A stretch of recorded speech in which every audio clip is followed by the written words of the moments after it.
Puskesmas Gerunggang. Pengolahan IPAL-nya terdiri dari bak pengumpul 1 itu menampung buangan dari wastafel dan septic tank, 5 septic tank masuk ke bak pengumpul 1. Bak pengumpul 2 ada di bagian belakang area IPAL utama.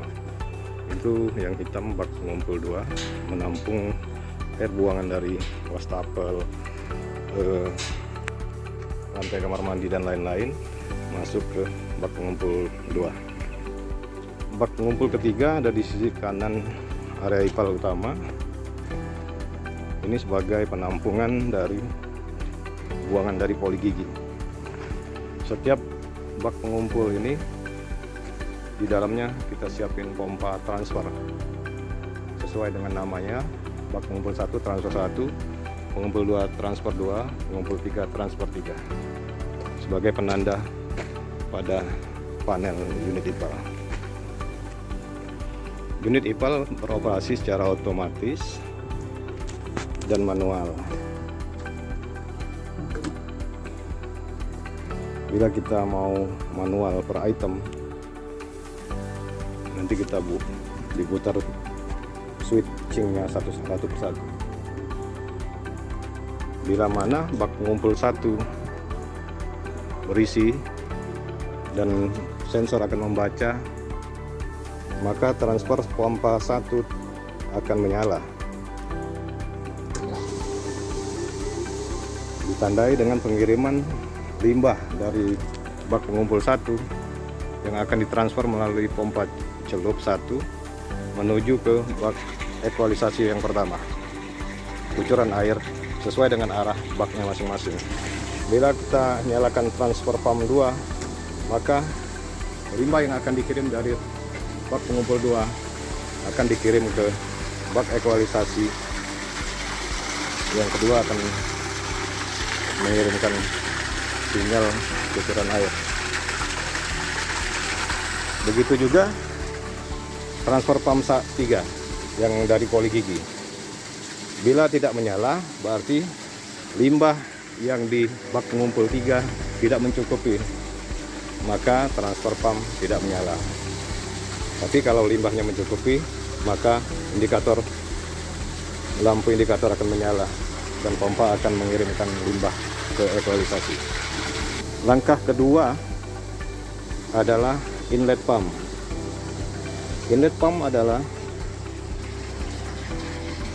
bila mana bak ekualisasi 1, kedua, dan mengirim lagi ketiga, level sensornya menyatakan bisa dihisap, maka inlet pump akan menyala.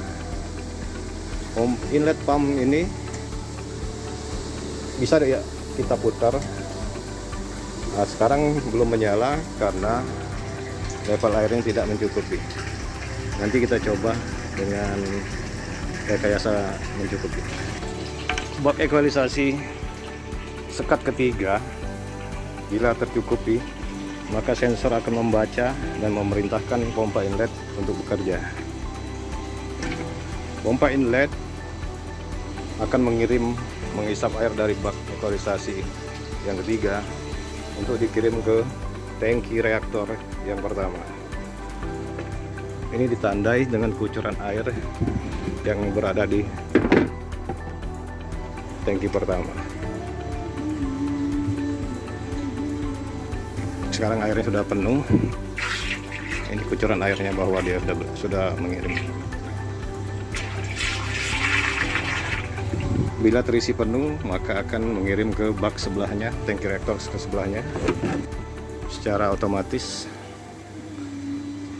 Tangki reaktor pertama berisi sarang tawon sebagai rumah bakteri. Di sini akan diisi bakteri anaerob. Kemudian tangki reaktor kedua berisi MBBR akan diisi bakteri aerob. Pada tangki reaktor sekat kedua, proses aerasi terjadi maka pada saat ini juga terjadi injeksi bakteri yang ditandai dengan kucuran air yang masuk melalui pompa bakteri yang menghisap bakteri terinjeksi. Drum bakteri akan dihisap dan terinjeksi kepada pompa bakteri melalui pipa penduri bakteri, kemudian dikirim ke tangki reaktor sekat kedua. Ini disesuaikan dengan waktu yang ditentukan. Proses selanjutnya adalah proses sirkulasi dan filtrasi. Kita nyalakan proses pompa prosesnya. Maka dimulai dengan pompa proses menyala dan sirkulasi menyala.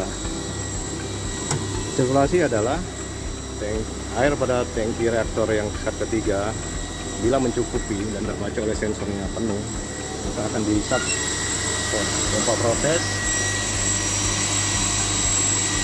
kemudian diinjeksi dengan ozon.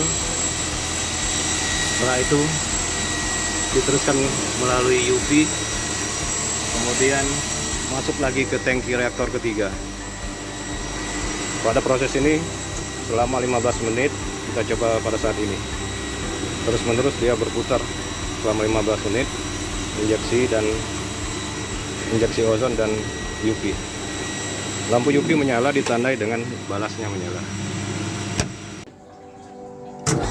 Setelah selesai proses pump dengan sirkulasi, maka diteruskan proses filtrasi. Air pada tangki reaktor 3 akan dihisap melalui pompa proses, kemudian diinjeksi ozon dan diteruskan ke UV, kemudian menuju ke filtrasi FRP 1 dan 2 yang masing-masing media silika, kemudian media karbon aktif. Pada proses sirkulasi dan proses filtrasi bersamaan dengan ini juga, oksidator 1 dan oksidator 2 menginjeksi ozon dan akan menyala secara bergantian sesuai dengan program waktu yang ditentukan. Pada saat oksidator 1 dan oksidator 2 menyala, pada bersamaan dengan ini juga akan jadi proses pendinginan ozonator melalui pompa cooling yang kita siapkan. Sumber air pompa coolingnya di drum yang tengah akan dihisap dan kembali ke drumnya lagi. Ini air yang dihisap berputar-putar dalam drum ini sebagai pendingin dari ozonator.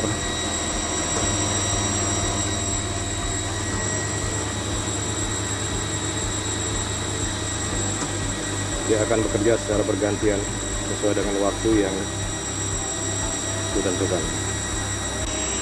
Pada proses sirkulasi dan filtrasi ini bersamaan ini juga ORP meter akan menyala sebagai pengukur dari injeksi ozon.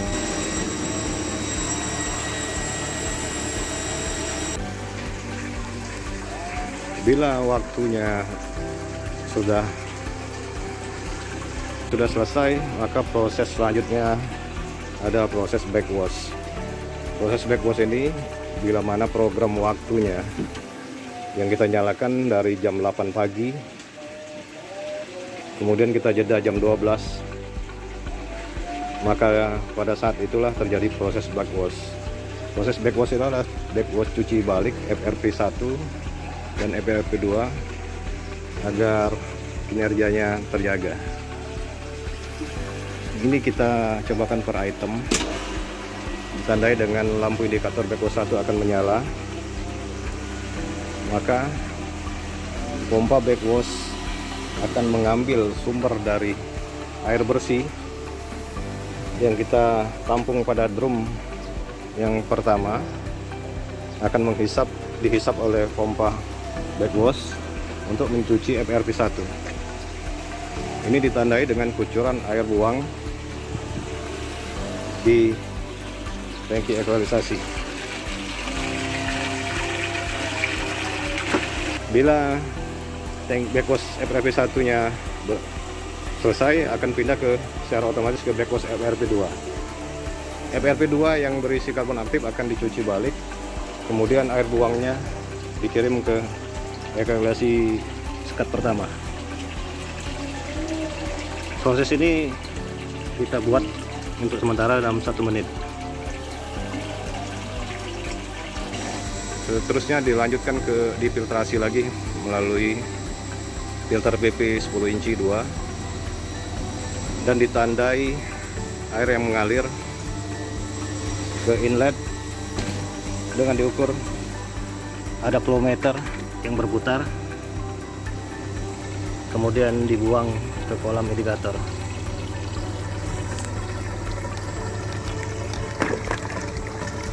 Kucuran air akan terlihat di sini. Ini kolam indikator. Bila kolam indikator penuh, secara otomatis akan membuang ke parit besar.